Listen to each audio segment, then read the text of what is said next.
owned like 4 or 5 Nissans, and I had to blow them up to stop them from running. Dog, purchasing a car is so stressful.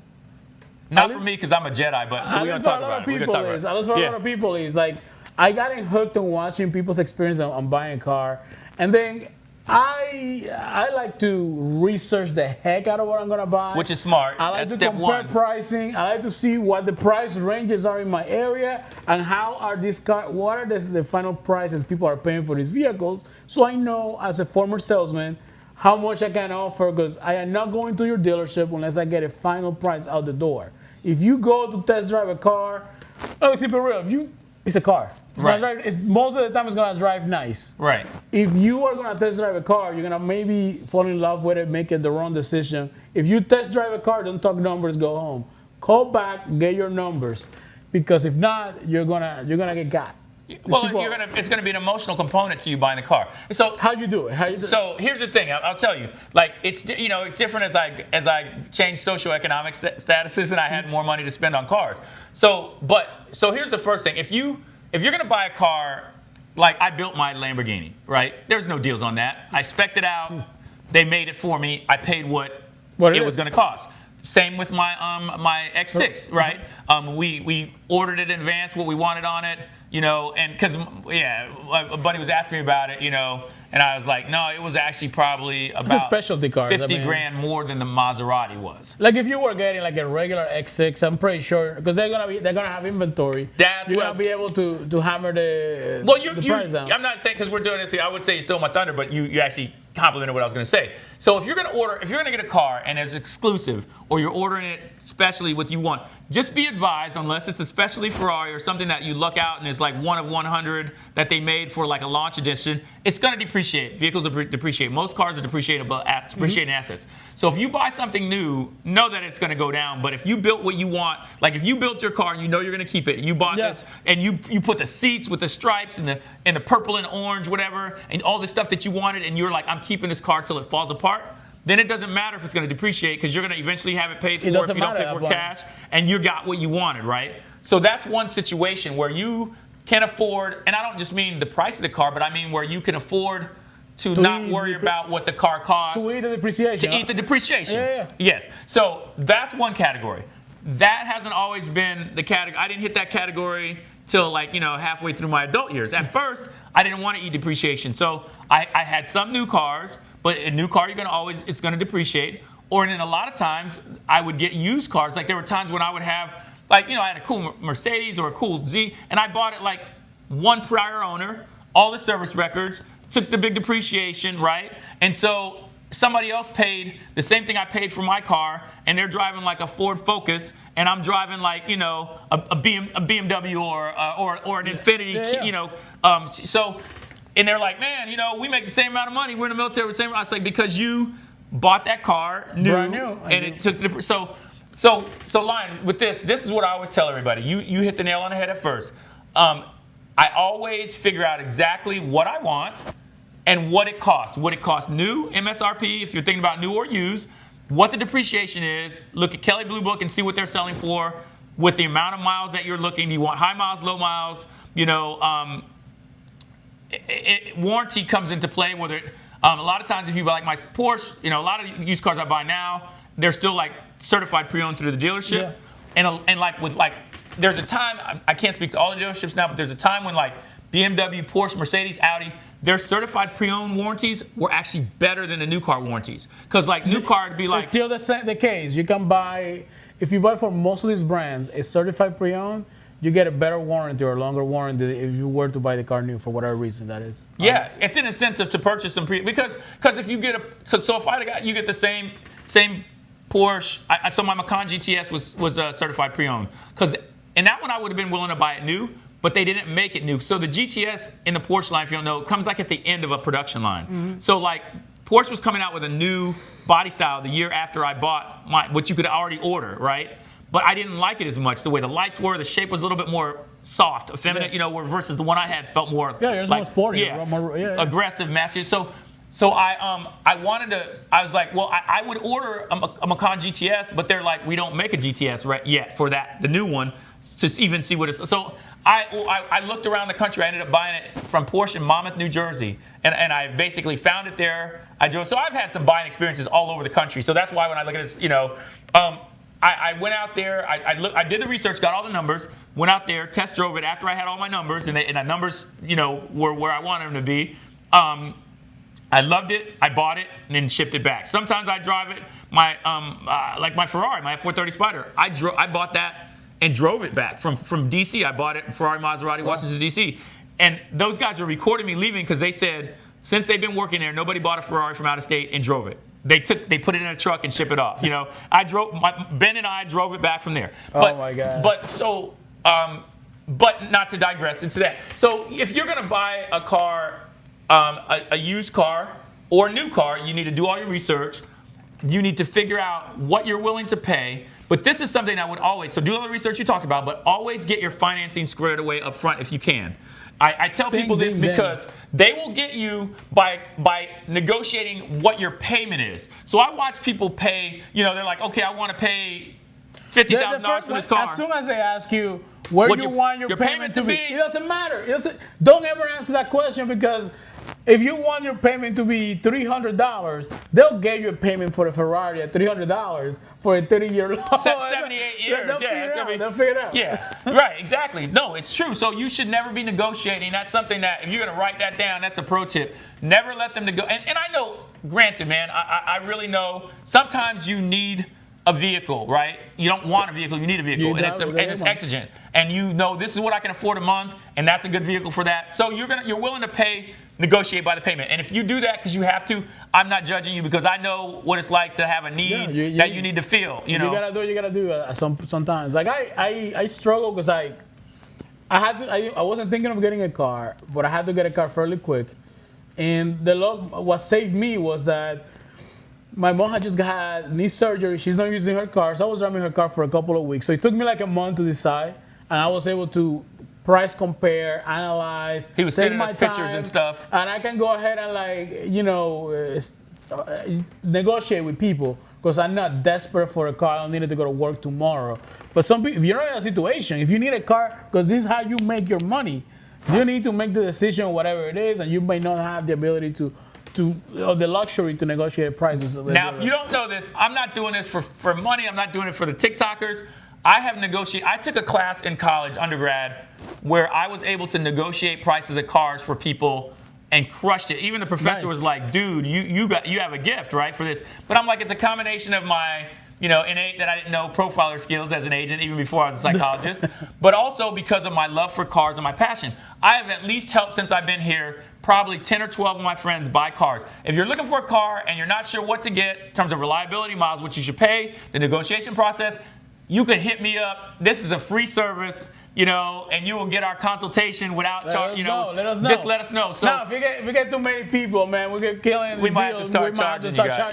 Hey, we're gonna be like the deliver guy, the Tommy Mikula guy, which I've been addicted to his videos. Check him out.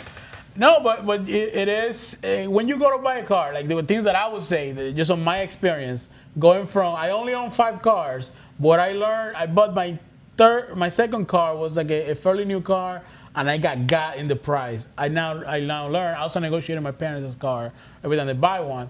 So I learned that you have to have an out-the-door price. I learned that do your research. Doug DeMuro has a website where he tells you vehicle reliability from real-world experience of people and from different data points. So that's a really good website for you to check out. Doug is one of the most famous car YouTubers there is, and he's put a great database in regards to reliability, how well this car is going to do for you. Same thing for Car Confections. They have a website that helps you with a lot of the car buying process, letting you know how the cars are selling, the prices, how reliable the cars are, and you can cross-reference the 2 data points there with real-world experience, and that kind of gives you an idea. And Reddit. I'm not a huge Reddit guy, but once you narrow it down and you start doing what he's saying, you can find forums and discussions where there are enough people own those vehicles that you're considering to kind of get like some information about a lot of people, if depending on your income bracket, you're concerned about reliability.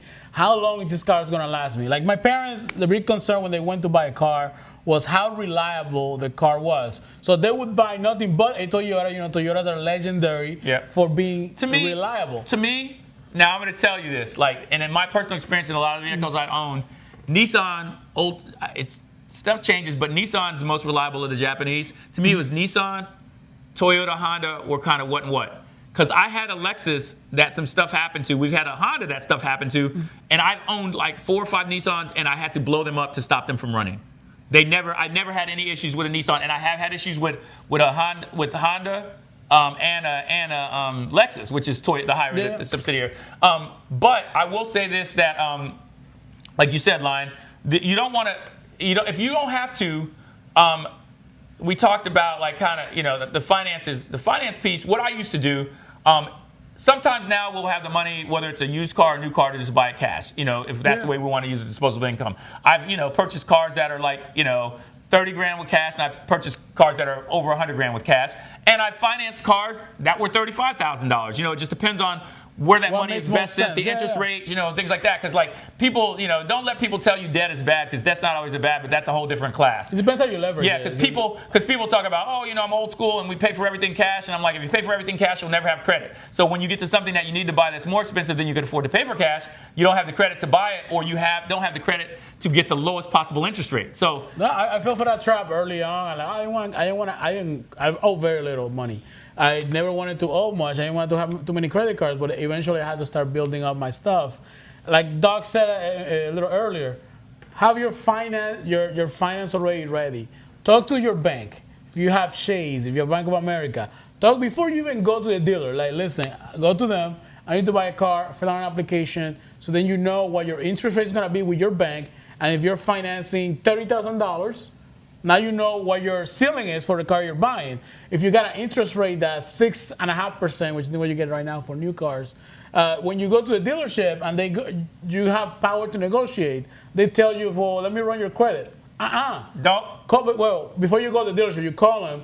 They ask you for your credit. I got good credit. I already got it financing approved, so you don't have to worry about that. What's out the door, and take add-ons off. That's the biggest trick. They're putting these little plastic edge guard protectors. Bro. $1,900, $3,000, $4,000 on add-ons. I've seen $5,000 for paint protection, and it's like, I don't want it. I didn't ask for it, but you're gonna add that to my. Oh well, no. So just another thing about the financing piece. There's something else that I learned also as it got further on. Okay, so I would like to be in a position where I can either pay for it cash or have my financing arranged.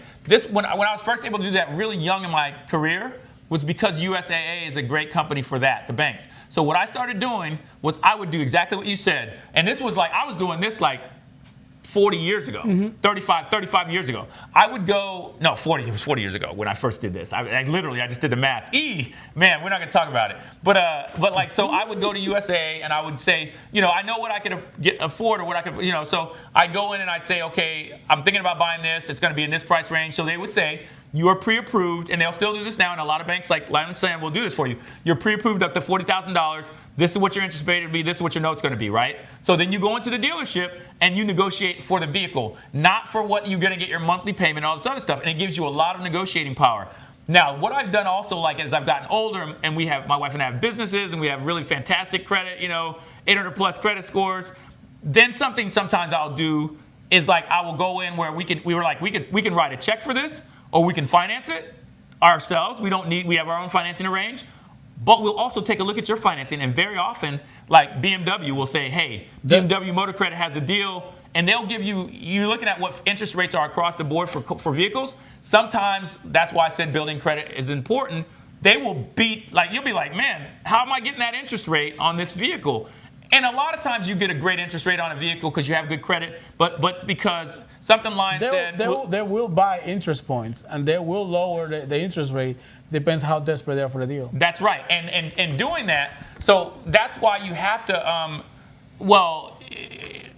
negotiating for the vehicle, whether it's new or used, but the interest rates, inventory, that's what I was going to say. Circle back what Lion said. That's also another factor.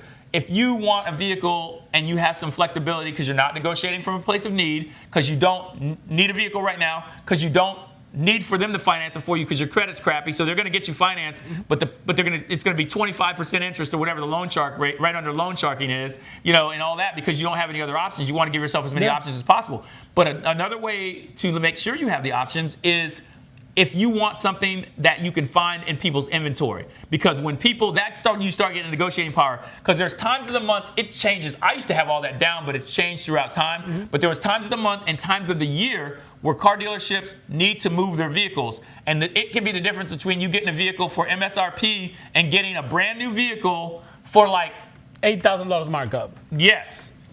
Or $8,000 off of the MSRP. Like, one thing that I learned was the last week and a half of the month is a good time to do it, because people are going to typically the end of the month is good. The end of a quarter for them, at the end of the quarter, they want to have their numbers right. The end of the year is the best time to probably buy. That's when you get the crate. I remember getting my Stinger was at the end of the year.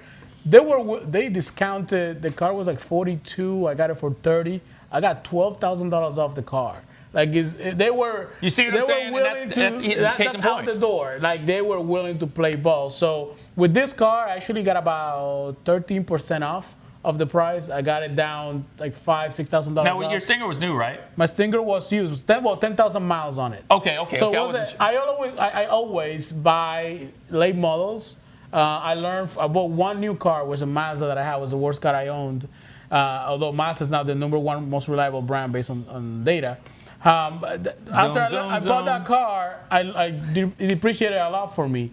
I learned if you're looking to buy a car that's like a nicer car, if you wait 3 years, you're not buying the big depreciation bump you're gonna have on that car. For example, if you go to Car Confections, which they have a depreciation calculator, and it holds true to the numbers that I've seen in regards to when you look at real prices of cars. I follow a lot of different cars that I like. I like a lot of kinds of cars. I see what they cost when they're new and what they're costing 2-3 years later, and their numbers hold up. You'll see Toyota, I think they lose about 30% of their value, 35% of their value in the first 3 years. I have a Genesis. My Genesis, if it was brand new 0 miles, I would not recommend anyone to buy that car brand new, because being that it's a younger luxury brand that comes from Korea, although the people that are making the car, people from the former executives of Bentley, BMW, and Audi, are the people making the car. That's why you got such a nice materials. It looks like a little mini Bentley. It's already an established. So it's, for you guys who don't know, Hyundai, Genesis is like Hyundai's. It's Hyundai, but Hyundai's higher end subsidiary, like Lexus to Toyota. Correct. But it has influence from other major. So, however, they built a brand. They didn't become a brand until 2016, if I'm not mistaken. When they separated. Because at first they had a Hyundai Genesis. They had the Hyundai Genesis, which was their luxury. They had a luxury car, a luxury sports car. Yeah. And eventually they just broke off, and they did this thing in 2016 with the one Genesis GV80 or the G80. The GV70 that I have only came out in 2022, so there's not a lot. 2021. So there wasn't a lot of data. History. There's not a lot of history, so that affects how it holds its value. The reliability can't be established because there's no. Yeah. Correct. If you buy the car new, my car is like $70,000 brand new. 3 years down the line, 3-4 years later, you're losing $30,000 off of the price. So if you were someone buying that car brand new, that's what you're eating. You're eating all the depreciation. A car like that, I would lease if it was brand new. I would lease it. Right. I was gonna say there's other issues like we could talk about leasing some, and we'd also could talk about I bought now we were talking about buying new versus used. The other motivator to buy something new, leasing vehicles can work, especially if you're one of those people that either wants to get into the vehicle with a lower payment and less down, and you're going to get out of, and you don't drive it up, because like leases have limited mileage on them. And once you start going up on the mileage you could drive a lease, it starts costing you more a month. So you start losing the benefit, right? But the other thing is, like leases, people used to say, oh, like leasing for business was a good thing because if it was for business. Well, what I'll tell you is that, like when I got real the big boys really taught me, like, no, there's a part of the reason people buy the G-Wagon that I don't love. I love the G-Wagon. Yeah, I don't love it. But part of the reason people buy it is because they like it, or it's a status symbol. But part of the reason people buy it is the same reason that we bought our last 2 larger SUVs. You can buy them in the company's name, and there's federal tax code 179, and it allows you to write off 100% of the vehicle's value if it's over 6,000 pounds gross vehicle weight. And there's a manual, and it doesn't mean it actually has to weigh 6,000 pounds. There's some other way they calculate that. So, like, unfortunately, the Lamborghini Urus doesn't make it, but its sister car, the Audi Q8 does. So, and what they did is, I think in 2024, that's a dope car, the Q8. I feel they're overpriced for what they are, but there is a dope car. When you max it out, I like it too. My neighbors right across the street have one. The Q8, it's like the RSQ, the one that's like RS something else and another initial. But between, I like the Q8, but between the Q8 and the X6 that you have, I would go with the X6. It's just looks wise, it's just another level. The Q8 still, and especially the RS Q8, is nice, but the BMW X, I mean, come on. I'm loving the car so far. We've had it about 3 months now. It is. But the tax code, what I was going to say is, just so I don't give you erroneous information, it changed around 2023, 2024. Mm-hmm. You could still write off 100% of the vehicle if it's over 6,000 pounds gross vehicle weight, if you buy it in your business name. But you have to write it off over 2 years. So like this year, we can write off 80%. Next year, we can write off 20%. And there was a point in time, up until a couple of years ago, you could write off the entire amount. And that's a different reason to buy a new car, because it's going to affect your tax burden for the year. You know, one thing I learned in my research, because one of my cousins, he owns a Range Rover Sports Black Edition, one of the nicest SUVs I've also been in. Also can write it off. That's one of the number one reasons people buy the Range Rover. Because I was like, if I talked to my mechanic, like, oh man, I like the Range Rover. Like, don't buy that. They're always here. They have all kinds of electrical issues that are horrible. If you look at all the reliability list, it's one of the worst cars you can buy. One of my friends has one, and he's the only one not having problems with it. He's one of my best friends. Again, shout out to him. I was talking about Luke Hall, Pastor Luke Hall. He was an agent with me, but he started a Bible study with 6 people, and he has a church in Atlanta with like almost 3,000 people. Oh my God. But you would never know he's a pastor in terms of like his behavior, because I'm not saying it's a bad thing, but he's so down to earth. Like, we could have a conversation, and I'd be like, yeah, that's my boy. He's a pastor. And you'd be like, oh, he's a pastor. You know, Luke has always been the, guy kind of kept me out of trouble running the streets in Atlanta when we were during those days. But like, Luke is the only person, he loves Range Rovers. He's had like a couple, and he doesn't have problems with them. But I'm like, because God. That's what because God is hooking you up, dog. Because everybody else. You want more proof than that, because right. like everyone that you ask about it, like the Range Rover, electrical issues with the suspensions, and they're legendary cars too, because that car is made. Those cars are made for off-road. The Defenders, they originally which were are made hot right to now. be safari vehicles. But the number one of the top reasons those cars are bought, and you see so many on the streets. More than likely, that person is a business owner, and they're able to deduct a substantial amount of that car from their taxes. And tax code 179, look it up. So that's one reason when you see something like that. So you want to do your research on the vehicles that you want to get. You also have to be willing to walk away from the deal. If you are not getting the price that you want, if your budget is $40,000, and you like the Toyota Highlander, Grand Highlander, let's say, and that's the car that you want, and you saw the color configuration at a Toyota dealership that you want, but Toyota is known for not wanting to play ball because they sell cars left and right. It's the number one car brand.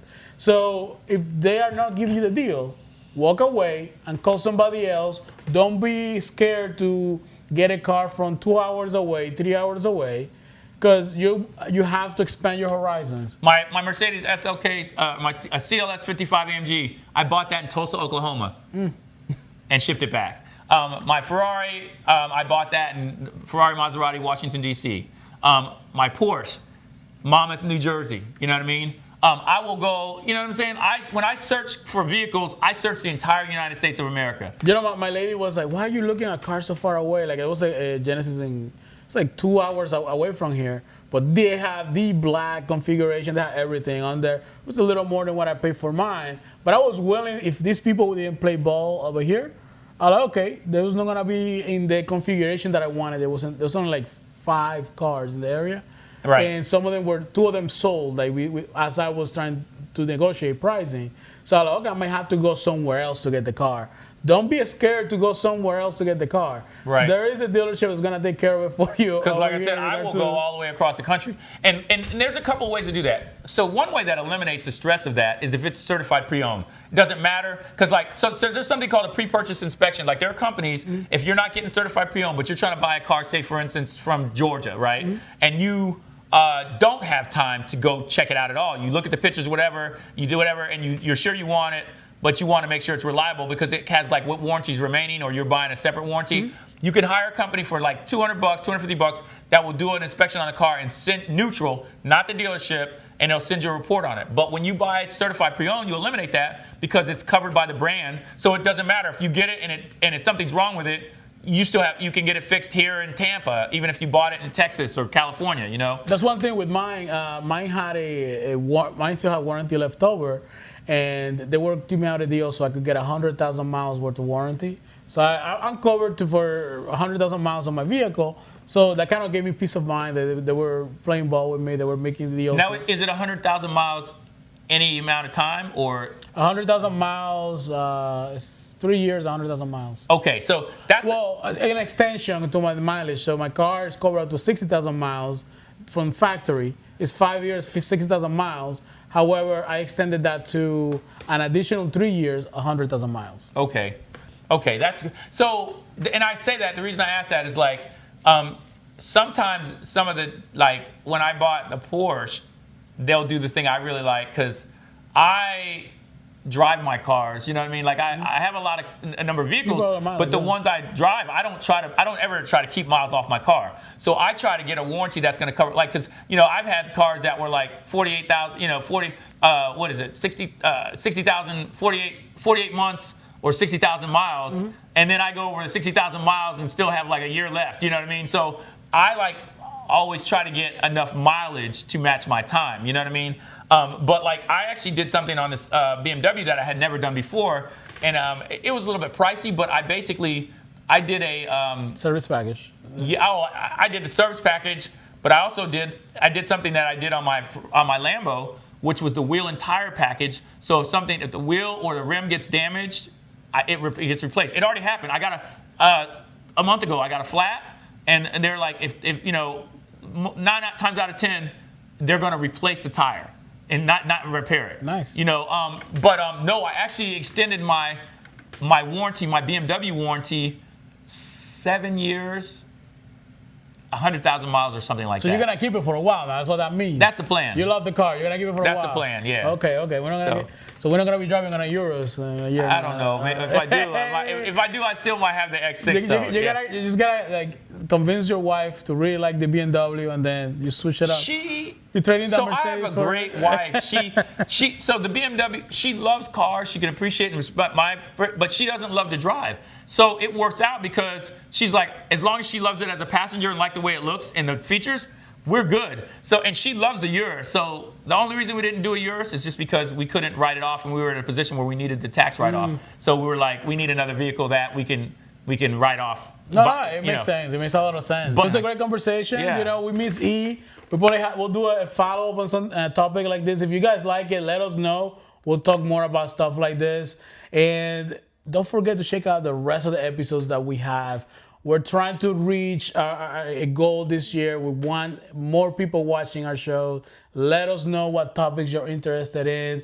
And aside from that, thank you for giving us the time of day. And as Mr. E would say, catch you on the next one. Peace.